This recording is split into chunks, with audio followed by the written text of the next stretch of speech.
Good communication is one of the most valued skills in today's workplace. Whether you are applying for a leadership role, a customer-facing position, or even a technical job, your ability to express ideas clearly, listen actively, and adapt to different audiences often determines your success. Employers look for candidates who not only understand their subject matter but also know how to deliver their message with confidence and clarity. In interviews, communication skills are often tested directly through your responses. Every answer you give is not just about what you say but also how you say it. Recruiters and hiring managers assess whether you listen carefully, organize your thoughts, and speak concisely. They may also ask scenario-based questions to see how you handle difficult conversations, resolve conflicts, or explain complex ideas. In this video, we'll explore some of the most common communication skills interview questions. For each one, you'll hear a structured sample answer, followed by practical tips. These will help you prepare in a way that sounds confident and natural during interviews. Question 1. Can you describe a time when your communication skills made a difference? Here's the answer. In my previous role, our team was facing confusion about project deadlines. I noticed that emails alone were not solving the issue, so I arranged a short meeting where I explained the timeline clearly using a simple chart. By allowing teammates to ask questions directly, we resolved misunderstandings and finished the project ahead of schedule. My ability to communicate clearly helped restore focus and teamwork. Tip: choose a real-life example where your communication prevented a problem or led to success. Stories make your answer memorable. Question 2. How do you explain complex ideas to people who are not familiar with the subject? Here's the answer. When explaining complex topics, I start by understanding the audience's background. Then I break down information into simple terms and use relatable examples. For instance, when explaining data analysis to non-technical staff, I compare it to organizing and labeling files in a cabinet. By using everyday analogies, I ensure that even difficult concepts are understood clearly. Tip: demonstrate that you can adapt your communication style to the listener's level of knowledge.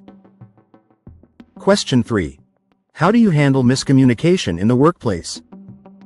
Here's the answer. If miscommunication happens, I first take responsibility for clarifying the issue. I ask questions to identify where the misunderstanding occurred and restate the information in simpler terms. Recently, a colleague misinterpreted a client request. Instead of blaming, I suggested we confirm details directly with the client. This approach not only fixed the issue but also improved trust.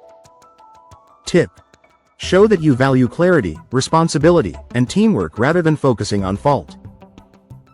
Question 4. Can you give an example of how you've handled a conflict using communication skills? Here's the answer. In one instance, two team members disagreed on how to allocate resources. I mediated by listening to both sides separately and then facilitating a joint meeting. By rephrasing their concerns in neutral language, I helped them find common ground. We ended up creating a compromise that worked for both. My role was not to take sides but to ensure respectful and constructive communication. Tip: highlight listening, empathy, and neutrality. These are powerful elements of conflict resolution. Question 5. How do you ensure you are an active listener? Here's the answer. I practice active listening by giving my full attention, maintaining eye contact, and avoiding interruptions. I also summarize what the other person has said to confirm understanding. For example, when working with clients, I often repeat their main request in my own words before responding. This reassures them that I truly understand their needs. Tip: mention behaviors like nodding, paraphrasing, and asking clarifying questions. These signal active listening. Question 6. How do you adjust your communication style when speaking to different audiences? Here's the answer. I believe adapting is key. With senior executives, I focus on concise updates and business impact. With peers, I use collaborative language and detail. With clients, I balance professionalism with warmth. For example, in one presentation, I used technical depth for the engineering team but shifted to high-level outcomes for management. This ensured everyone walked away with clarity. Tip: show flexibility. You should come across as someone who can handle both technical and non-technical audiences. Question 7.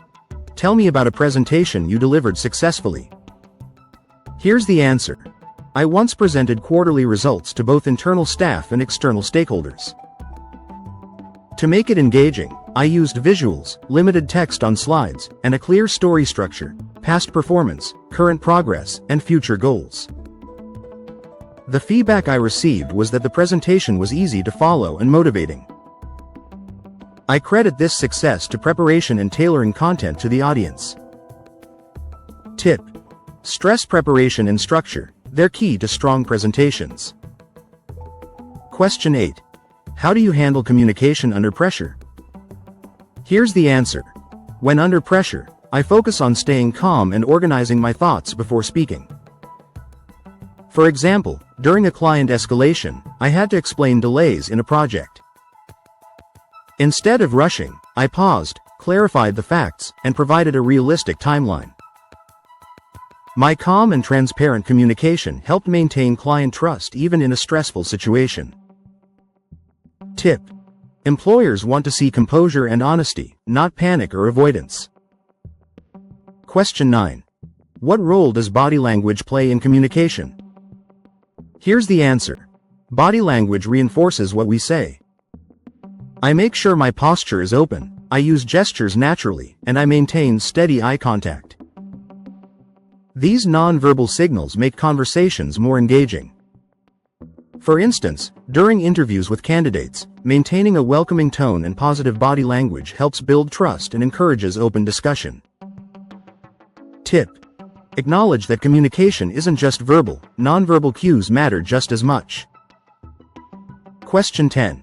How do you give constructive feedback? Here's the answer. I give feedback using the positive improvement approach. I start by acknowledging what someone did well, then point out the area to improve with specific suggestions, and finally encourage them by highlighting confidence in their ability.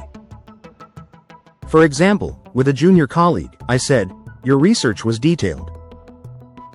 Next time, summarize key points for faster review. Overall, you're improving quickly, and I appreciate your effort." This approach keeps the feedback balanced and motivating. Tip: avoid vague criticism, make feedback actionable and encouraging. Question 11. How do you make sure your written communication is clear?